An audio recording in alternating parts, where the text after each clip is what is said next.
Hello everyone, welcome to the formal letter class part 5. Today's question is write an application for not wearing a uniform, school uniform. Question is write an application for not wearing a school uniform. आपने school uniform नहीं पहना है किसी reason से, तो आपको application लिखना है स्कूल में प्रिंसिपल को कि आपको अलाउ करे क्लास में बैठने के लिए. Okay, so let's start. Right from the red margin of your copy the principal, give 1 line gap. Name of the school, school address, date, आज का दिन जिस दिन आपने गए हो उस दिन का डेट. फिर give 1 line space and subject. Allowing to attend class for not in proper uniform. आपको अलाउ करवाना है, मैं प्रॉपर यूनिफॉर्म में नहीं हूँ लेकिन मुझे अलाउ कीजिए क्लास अटेंड करने के लिए. Give 1 line space gap and then write respected sir और madam. With due respect, with due respect, I would like to bring into your mind notice that I am not wearing a proper uniform because my uniform was space दिया है मैंने. अब आप उसमें कुछ भी भर सकते हो. Tone, not right, unavailability in the market or size. Mention your reason, whatever your reasons are, mention it. This is my first time in this. जो भी है, आप साल भर या सेमेस्टर, मतलब 6 महीने हो गए या साल लगने जा रहा है, तो आप वैसा मेंशन कर दीजिए, सेमेस्टर चाहे year. That I am not wearing a proper uniform. I request you to kindly allow me to attend class so that it won't harm my education. फिर पैराग्राफ चेंज करना है आपको, ठीक है. अगर पूरा एक लाइन में आ जाता है तो आप एक लाइन का गैप दे सकते हैं. I ensure this will not be repeated again. I shall be obliged for the same. Thanking you, एक लाइन छोड़ के फिर लिखिए थैंकिंग यू. फिर एक लाइन छोड़िए, लिखिए your obediently name, class, roll number. Okay, now how to write a formal letter. अभी तक तो मैंने स्टार्टिंग से बता रही थी, अभी मैं पीछे बता रही हूँ कि कैसे लिखते हैं. लास्ट में बता रही हूँ कैसा होता है formal letter. A formal letter is one that is written for official purpose. Letter written for school leaves and other offices are official letter. अभी तक मैं अपने वीडियो में आगे दे रही थी इसको, आज मैंने इसको पीछे रखा है क्योंकि अब आप जो पुराने हैं उनको तो पता है, जो नए आए हैं उनको तो नहीं पता ना, तो इसलिए मैंने इसको पीछे रखा है.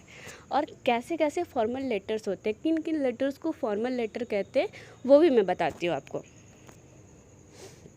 देखिए, complaint is coming under the formal letter.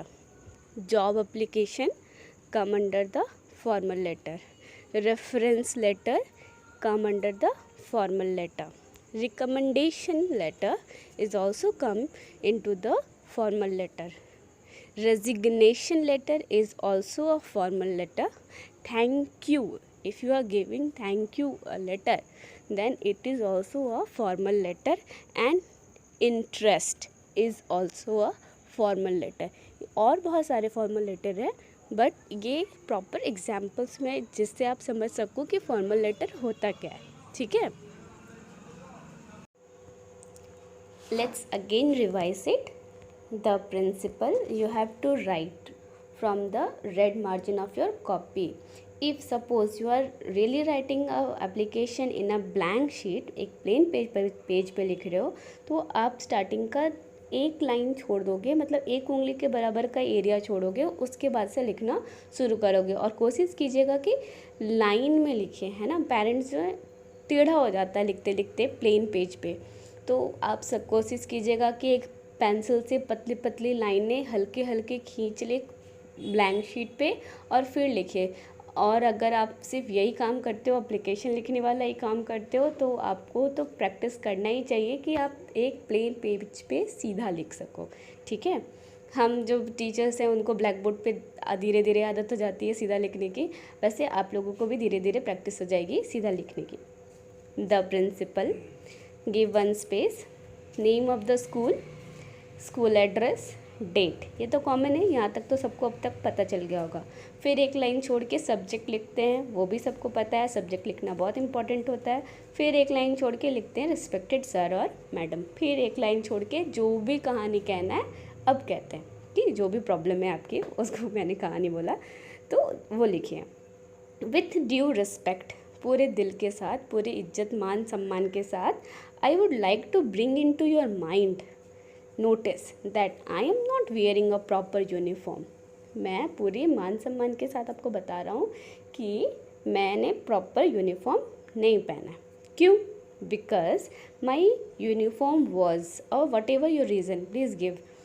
जैसे कि मैंने एग्जाम्पल्स दिए हैं, टोर्न, फट गए, पुराना हो गया फट गया, या मारा पीटी में आपने फड़ लिया, टोर्न, नॉट ड्राइड, कल आपने धोया था और वो सूखा नहीं है, अनअवेलेबिलिटी ऑफ साइज और इन द मार्केट, या तो मार्केट में है नहीं या तो आपके नाप का साइज नहीं है।